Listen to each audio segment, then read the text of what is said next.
Chapter 24. What is this place? I asked her as she opened the gate and we stepped into the long back garden. We ducked down and hurried to the danger door. It was my grandfather's, she said. He died last year. He left it to me in his will. It'll be mine when I'm 18. She turned the key in the lock. We're having it repaired soon, then we'll rent it out. She stepped inside, carrying our parcels. Whisper slipped in at our heels. Don't worry, though, she whispered. There's weeks before the builders come. I switched my torch on. We went into the room where we'd left him. He wasn't there. The room was silent and empty, as if we'd never been there at all. Then we saw Mina's cardigan behind the door and dead blue bottles on the floorboards and heard Whisper mewing from the stairs. We went into the hallway, saw the shape of Skellig lying halfway up the first flight. Knackered, he squeaked as we crouched beside him. Sick to death. Aspirin. I fiddled in his pocket, took 2 of the tablets out, popped them in his mouth. You moved, I said. All on your own, you moved. He winced with pain. You want to go somewhere higher? Said Mina. Yes, somewhere higher, he whispered. We left our parcels there, lifted him together and carried him to the first landing. He groaned and twisted in agony.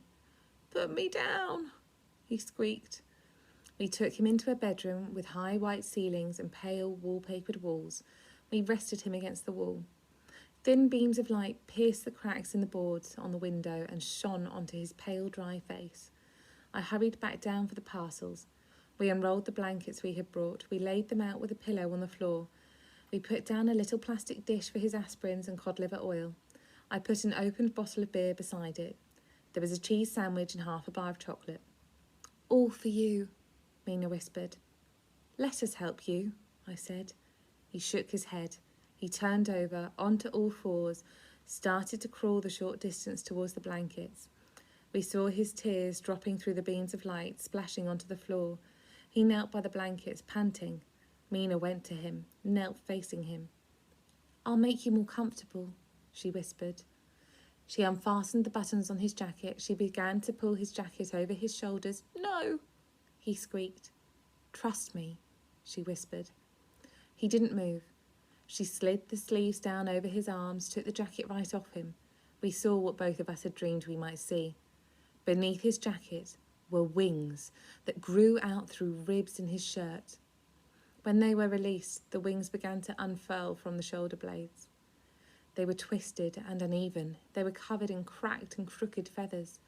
They clicked and trembled as they opened. They were wider than his shoulders, higher than his head. Skellig hung his head towards the floor. His tears continued to fall. He whimpered with pain. Mina reached out to him, stroked his brow. She reached further and touched the feathers with her fingertips. You're beautiful, she whispered. Let me sleep, squeaked Skellig. Let me go home. He lay face down and his wings continued to quiver into shape above him. We drew the blankets up beneath them, felt his feathers against the skin on the back of our hands. Soon Skellig's breathing settled and he slept. Whisper rested against him, purring. We stared at each other. My hand trembled as I reached out towards Skellig's wings. I touched them with my fingertips. I rested my palms on them. I felt the feathers, and beneath them the bones and sinews and muscles that supported them. I felt the crackle of Skellig's breathing. I tiptoed to the shutters and stared out through the narrow chinks. What are you doing? She whispered. Making sure the world's still really there, I said.